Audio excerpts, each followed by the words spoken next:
Hello friends, स्वागत है आपका JPMD में। आप सभी ने रामायण देखा है। उसी पर एक फिल्म बन रही है आदि पुरुष। उसी पर कुछ विवाद हुआ है। वहीं आज का न्यूज़ है, रामायण के प्रति लोगों की भावनाओं से न हो छेड़छाड़। आदि पुरुष के ट्रेलर पर सुनील लहरी। पहचानिए तो ये कौन है? रामानंद सागर की रामायण में लक्ष्मण का किरदार निभाने वाले अभिनेता सुनील लहरी ने आदि पुरुष के ट्रेलर में कहा कि रामायण के प्रति लोगों की जो भावना है उनसे छेड़छाड़ नहीं होनी चाहिए। उन्होंने कहा, ट्रेलर में भगवान राम को हनुमान जी के ऊपर बैठकर तीर चलाते दिखाया गया है, जबकि रामायण में इसका कोई जिक्र नहीं है। यही फिल्म का पोस्टर है आदि पुरुष फिल्म का, जो रामायण पर आधारित है। आदि पुरुष फिल्म के खिलाफ सेंसर बोर्ड में शिकायत दर्ज। प्रभास और कृति सेनन अभिनीत आदि पुरुष फिल्म के खिलाफ सनातन धर्म प्रचारक संजय दीनानाथ तिवारी ने सेंसर बोर्ड में शिकायत दर्ज कराई है। शिकायत में दीनानाथ तिवारी ने लिखा कि अगर पोस्टर और टीजर के रिलीज के समय गलतियां हो सकती हैं, तो फिल्म में भी ऐसी गलतियां होने की संभावना है, जिससे धार्मिक भावनाएं आहत हो सकती हैं। कल यानी 11 मई को नेशनल टेक्नोलॉजी डे यानी राष्ट्रीय तकनीकी दिवस मनाया गया। पीएम ने नेशनल टेक्नोलॉजी डे पर 5,800 करोड़ रुपए से अधिक की परियोजनाओं की आधारशिला रखी। प्रधानमंत्री नरेंद्र मोदी ने गुरुवार 11 मई को नेशनल टेक्नोलॉजी डे के मौके पर प्रगति मैदान दिल्ली में आयोजित कार्यक्रम में 5,800 करोड़ से अधिक की कई परियोजनाओं की आधारशिला रखी। उन्होंने laser interferometer, gravitational wave observatory India व कैंसर अस्पतालों की आधारशिला रखी। इसके अलावा rare earth permanent magnet plant Visakhapatnam समेत कई परियोजनाओं को राष्ट्र को समर्पित किया। चंदा मामा को तो हम लोग सभी देखते हैं। उसका फोटो एक फोटोग्राफर सेंड किया है। फोटोग्राफर ने शेयर की चंद्रमा की सबसे स्पष्ट तस्वीर। एस्ट्रो फोटोग्राफर एड्रयू मैकार्थी ने अपने द्वारा खींची गई चंद्रमा की सबसे स्पष्ट तस्वीर ट्वीट की। उन्होंने कहा, अगर आप फुल साइज की तस्वीर डाउनलोड करना चाहते हैं तो सावधान रहें, यह आपके कंप्यूटर को क्रैश कर सकता है। बकौल मैकार्थी, उन्होंने चंद्रमा की कुल साइज तस्वीरें बनाने के लिए 2 टेलीस्कोप और 2,80,000 से अधिक अलग अलग तस्वीरों का इस्तेमाल किया। मंकी पॉक्स अब नहीं रहा ग्लोबल हेल्थ इमरजेंसी। WHO, ये जानवरों में होने वाला एक बीमारी है, जिसको WHO ने कहा है कि अब ये क्या है, वैश्विक महामारी नहीं रह गया। विश्व स्वास्थ्य संगठन WHO ने बताया कि, यहाँ देखिए विश्व स्वास्थ्य संगठन का नाम आया है, इसका फुल फॉर्म है WHO का, तो इसको याद रखिएगा। विश्व स्वास्थ्य संगठन ने बताया कि मंकी पॉक्स अब ग्लोबल हेल्थ इमरजेंसी नहीं है। WHO प्रमुख टेड्रोस घेब्रेयेसस घेब्रेयेसस ने कहा कि बुधवार को मंकी पॉक्स से जुड़ी आपातकालीन समिति ने बैठक की और बताया कि कई देशों में फैलने वाला मंकी पॉक्स अब ग्लोबल पब्लिक हेल्थ इमरजेंसी नहीं रही। घेब्रेयेसस ने कहा कि इसका मतलब यह नहीं कि काम खत्म हो गया है। अब WHO के प्रमुख कौन है? घेब्रेयेसस। यह सुनिश्चित करने का एक तरीका है कि हम भारत में न आए। अहमदाबाद में भारत पाक मैच पर नजम। अहमदाबाद के नरेंद्र मोदी स्टेडियम में भारत पाकिस्तान 2023 विश्व कप होने की खबरों पर प्रतिक्रिया देते हुए पाकिस्तान क्रिकेट बोर्ड के प्रमुख नजम सेठी ने कहा है, अब देखिए यहाँ अंडरलाइन करना है, पाकिस्तान क्रिकेट बोर्ड के प्रमुख कौन है? नजम सेठी। यह सुनिश्चित करने का एक तरीका है कि हम भारत न आए। उन्होंने कहा, अगर कोई ऐसा शहर है जहां हमें सुरक्षा की चिंता हो सकती है तो वह है अहमदाबाद। MP यानी मध्य प्रदेश में सरकारी स्कूलों से पास हुए अभ्यर्थियों को MBBS की सीटों पर मिलेगा 5% आरक्षण। मध्य प्रदेश में सरकारी स्कूलों से पास हुए अभ्यर्थियों को MBBS यानी डॉक्टरी और BDS की सीटों पर 5% आरक्षण से जुड़ी अधिसूचना गुरुवार को जारी कर दी गई। अधिसूचना के मुताबिक यह आरक्षण सरकारी और प्राइवेट दोनों तरह के मेडिकल कॉलेजों में मिलेगा। वहीं अलग अलग श्रेणी में पहले से मिल रहा आरक्षण भी इसके साथ जारी रहेगा। अपनी बेटियों के साथ देखें यह फिल्म। परिवार संग द केरल स्टोरी देखने के बाद असम के सीएम, असम के मुख्यमंत्री, अब देखिए मुख्यमंत्री का नाम आ गया है, इसको नोट कर लीजिएगा। असम के मुख्यमंत्री हिमंत बिस्वा शर्मा ने गुरुवार को अपने परिवार व कैबिनेट के सहयोगी संग गुवाहाटी में फिल्म द केरल स्टोरी देखी। फिल्म देखने के बाद उन्होंने कहा, यह फिल्म किसी समुदाय विशेष के नहीं है बल्कि आतंकवाद के खिलाफ है। बकौल शर्मा, लोगों को अपने परिवार और खास तौर पर बेटियों के साथ यह फिल्म देखनी चाहिए। पीएम मोदी ने गुजरात में 4,400 करोड़ के विकास परियोजनाओं का किया उद्घाटन व शिलान्यास। प्रधानमंत्री नरेंद्र मोदी ने शुक्रवार यानी आज शुक्रवार को गांधीनगर गुजरात में, अब गांधीनगर क्या है? गुजरात की राजधानी है, याद रखिएगा। गांधीनगर गुजरात में 4,400 करोड़ रुपए के विकास परियोजनाओं का उद्घाटन व शिलान्यास किया। इस दौरान प्रधानमंत्री ने 19,000 लाभार्थियों को मकान की चाबियां देकर उन्हें गृह प्रवेश कराया। ये भी क्वेश्चन पूछ सकता है कि कितने लाभार्थी थे, तो 19,000। उन्होंने कहा, हमारे लिए देश का विकास कमिटमेंट है। लाभार्थियों तक पहुंचने के लिए हमारी सरकार न जाति देखती है और न ही धर्म देखती है। आईसीसी ने जारी की सालाना वनडे रैंकिंग। पाक ने भारत को पछाड़कर दूसरा स्थान हासिल किया। पाकिस्तान अभी ऊपर नीचे चल रहा है, कभी 3 पर जा रहा है, कभी 2 पर जा रहा है। आईसीसी ने वार्षिक वनडे रैंकिंग जारी की है, जिसमें भारत को पछाड़कर पाकिस्तान दूसरे स्थान पर पहुंच गया है। 118 रेटिंग अंकों के साथ ऑस्ट्रेलिया ने पहला स्थान बरकरार रखा है, जबकि पाकिस्तान 116 अंक के साथ दूसरे और भारत 115 अंक के साथ तीसरे स्थान पर है। 2019 विश्व कप के फाइनलिस्ट न्यूजीलैंड और इंग्लैंड क्रमशः चौथे और 5वें स्थान पर है। कौन है 240 साल में मैन ग्रुप की पहली महिला सीईओ बनने वाली रॉबिन गुरु? दुनिया के सबसे बड़े सूचीबद्ध हेज फंड मैन ग्रुप ने 54 वर्षीय रॉबिन गुरु के रूप में 240 साल में पहली बार किसी महिला को कंपनी का सीईओ बनाया है। अब यहाँ पर नोट करने वाला है कि यह पहली महिला है। कोई भी चीज़ देश राज्य विश्व में पहली बार होता है तो वो जरूर क्वेश्चन बनता है, जरूर क्वेश्चन बनेगा ही बनेगा।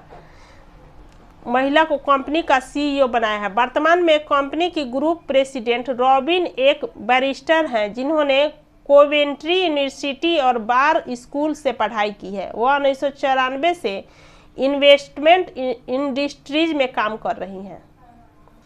जरूरत पड़ने पर कानून बनाएंगे। जातीय जनगणना पर पटना एचसी की रोक पर मंत्री विजय चौधरी। बिहार में जातीय जनगणना पर अंतरिम रोक लगाने के पटना हाई कोर्ट के फैसले पर राज्य के संसदीय कार्य मंत्री विजय चौधरी ने कहा, जातीय जनगणना तो हर हाल में होगी, चाहे इसके लिए जो भी करना पड़े। उन्होंने कहा कि जरूरत पड़ने पर सरकार इसके लिए कानून बनाएगी। बकौल सिन्हा, जनहित की योजना पर रोक समझ से परे है। इमरान खान की गिरफ्तारी गैर कानूनी है, उन्हें तत्काल रिहा किया जाए। पाकिस्तान का supreme court. Pakistani supreme court ने अल कादी ट्रस्ट मामले में पूर्व पाकिस्तानी प्रधानमंत्री इमरान खान की गिरफ्तारी को गैर कानूनी बताते हुए उन्हें तत्काल रिहा करने के आदेश दिए हैं। कोर्ट ने कहा है कि एक शख्स को कोर्ट परिसर से कैसे गिरफ्तार किया जा सकता है। सुप्रीम कोर्ट ने पीटीआई प्रमुख इमरान को कल इस्लामाबाद हाई कोर्ट में पेश होने का आदेश दिया है। आरआर ने तोड़ा आईपीएल में पारी के पहले ओवर में बिना एक्स्ट्रा के सर्वाधिक रन बनाने का रिकॉर्ड। राजस्थान रॉयल्स ने गुरुवार को आईपीएल में एक पारी के पहले ओवर में बिना अतिरिक्त रन के सर्वाधिक रन बनाने का रिकॉर्ड तोड़ दिया। आरआर ने पहले ओवर में केकेआर के कप्तान नीतीश राणा की गेंदबाजी पर 26 रन बटोरे और सभी रन यशस्वी जायसवाल ने बनाए। पिछला रिकॉर्ड आरसीबी के नाम था। बिहार में जातीय जनगणना पर अंतरिम रोक के फैसले के खिलाफ सुप्रीम कोर्ट पहुंची राज्य सरकार। बिहार में जातीय जनगणना पर अंतरिम रोक लगाने के पटना हाई कोर्ट के फैसले के खिलाफ राज्य सरकार ने सुप्रीम कोर्ट का रुख किया है। इससे पहले मंगलवार को हाई कोर्ट ने जातीय जनगणना के खिलाफ दायर रिट याचिकाओं पर जल्द सुनवाई करने की राज्य सरकार की मांग को खारिज कर दी थी, जिस पर सुनवाई की तारीख 3 जुलाई निर्धारित है। एलन मस्क ने ट्विटर की नई सीईओ को किया नियुक्त, कहा वह 6 हफ्ते में शुरू करेंगी काम। जापान के आसमान में दिखाई दी आग के बड़े गोले जैसी रोशनी, सामने आया वीडियो। यह खुदकुशी करने जैसा था, जंगली हाथी के पास जाते शख्स के वीडियो पर आईएफएस अधिकारी।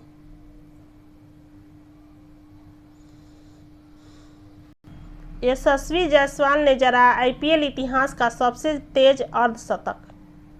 राजस्थान रॉयल्स के ओपनर यशस्वी जायसवाल ने गुरुवार को आईपीएल इतिहास का सबसे तेज अर्धशतक जोड़ने का रिकॉर्ड तोड़ दिया। 21 वर्षीय जायसवाल ने कोलकाता नाइट राइडर्स के खिलाफ 13 गेंदों में अर्धशतक पूरा किया। पिछला रिकॉर्ड संयुक्त रूप से केएल राहुल और पैट कमिंस के नाम था, जिन्होंने 14 गेंदों में अर्धशतक जड़ा था। सचिन पायलट ने राजस्थान में शुरू की जन संघर्ष यात्रा, कांग्रेस बोली गहलोत जन जन के सीएम। कांग्रेस नेता सचिन पायलट ने गुरुवार को भ्रष्टाचार के खिलाफ अजमेर राजस्थान में से 5 दिवसीय जन संघर्ष यात्रा शुरू की। कांग्रेस प्रदेशाध्यक्ष गोविंद सिंह डोटासरा ने इसे पायलट की निजी यात्रा बताया है। वहीं कांग्रेस ने पायलट की यात्रा शुरू करने से पहले अपने आधिकारिक ट्विटर हैंडल पर मुख्यमंत्री अशोक गहलोत का एक वीडियो ट्वीट कर लिखा, जन जन के मुख्यमंत्री। अब यहाँ देखिए फिर एक मुख्यमंत्री का नाम आया है। राजस्थान के मुख्यमंत्री कौन है? अशोक गहलोत।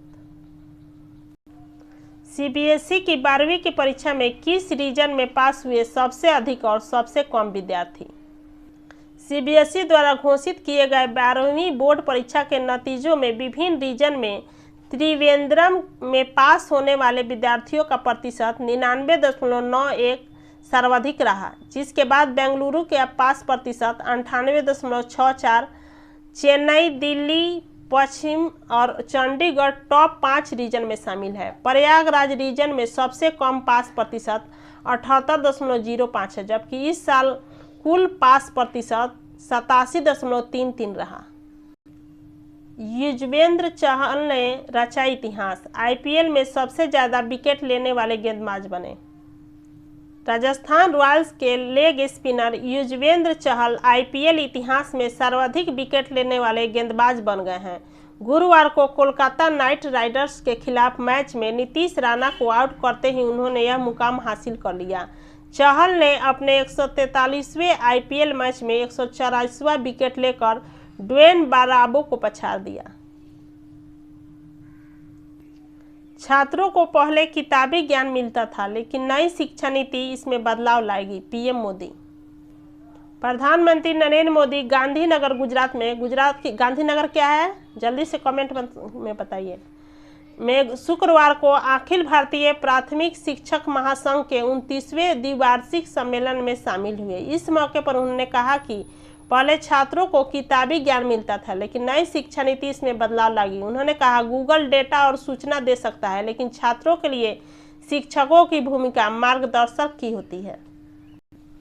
कर्नाटक विधानसभा चुनाव में हुआ अब तक का सर्वाधिक 73.19% मतदान।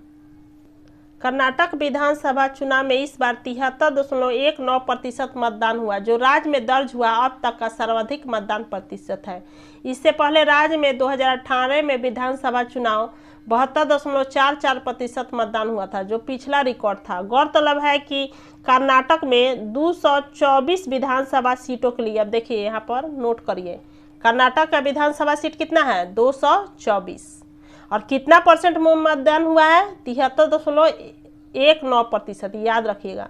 सीटों के लिए बुधवार सुबह 7 बजे से शाम 6 बजे तक मतदान हुआ था। यूपी में 25 बैलगाड़ियों के साथ बारात लेकर पहुंचा दूल्हा, दुल्हन बोली जिंदगी का यादगार लम्हा। सीबीएसई की 12वीं कक्षा के नतीजे में कितने प्रतिशत लड़के व ट्रांस विद्यार्थी हुए पास? केंद्रीय माध्यमिक शिक्षा बोर्ड ने शुक्रवार को 12वीं कक्षा के नतीजे जारी कर दिए, जिसमें पास प्रतिशत के मामले में लड़कियों 90.68% ने, लड़कों 84.67% से बेहतर प्रदर्शन किया। हालांकि पिछले साल के मुकाबले छात्राओं के पास प्रतिशत में 3.86% की गिरावट देखी गई। पिछले साल के 100% की तुलना में ट्रांस विद्यार्थियों का पास प्रतिशत 60% रहा। भारत में स्ट्रीमिंग सेवाओं से अर्जित आय पर नेटफ्लिक्स पर टैक्स लगाएगी केंद्र। इकोनॉमिक टाइम्स के अनुसार भारत में स्ट्रीमिंग सेवाओं से अर्जित नेटफ्लिक्स की आय पर केंद्र सरकार टैक्स लगाने पर विचार कर रही है। रिपोर्ट के मुताबिक भारत में आकलन वर्ष 2021-22 में नेटफ्लिक्स को 55 करोड़ रुपए की आय हुई है। अधिकारियों के अनुसार भारत में अपनी स्ट्रीमिंग सेवाओं के सपोर्ट के लिए नेटफ्लिक्स के पास कुछ अस्थायी कर्मचारी व इंफ्रास्ट्रक्चर थे। ये क्वेश्चन तो आपके आने वाले हर परीक्षा में देखने को मिलेगा, बहुत ही इंपॉर्टेंट क्वेश्चन है। कौन है लिडा एकारिनो जो एलन मस्क की जगह बन सकती है ट्विटर की नई सीईओ? वॉल स्ट्रीट जर्नल की रिपोर्ट के मुताबिक ट्विटर के सीईओ पद को लेकर मीडिया कंपनी एनबीसी यूनिवर्सल की एडवर्टाइजिंग हेड लिंडा एकारिनो से बातचीत चल रही है। पेन स्टेट यूनिवर्सिटी से पढ़ चुकी लिंडा ने स्ट्रीमिंग प्लेटफॉर्म पीकॉक को लॉन्च करने में अहम भूमिका निभाई थी। उन्होंने हाल ही में एक एडवर्टाइजिंग कॉन्फ्रेंस में एलन मस्क को होस्ट किया था। ये चक्रवात आया है पश्चिम बंगाल में, चक्रवात संबंधित भी प्रश्न पूछे जाते हैं। आईएमडी ने कहा गंभीर चक्रवाती तूफान में बदला मौका इस चक्रवात का नाम दिया गया है। पश्चिम बंगाल में एनडीआरएफ की 8 टीमें तैनात। भारत मौसम विज्ञान विभाग आईएमडी ने शुक्रवार को बताया कि चक्रवाती तूफान मोका एक बहुत गंभीर चक्रवाती तूफान में बदल गया है। राष्ट्रीय आपदा प्रतिक्रिया बल एनडीआरएफ ने किसी भी आपात स्थिति से निपटने के लिए पश्चिम बंगाल में 8 टीमों और 200 बचाव कर्मियों को तैनात किया है। आईएमडी के अनुसार हवा की रफ्तार 175 किलोमीटर प्रति घंटे हो सकती है। रिजल्ट आने पर कितनी खुशी होती है। सीबीएसई ने 10वीं कक्षा के नतीजों का किया ऐलान। केंद्रीय माध्यमिक शिक्षा बोर्ड ने शुक्रवार को 10वीं कक्षा के नतीजे घोषित कर दिए।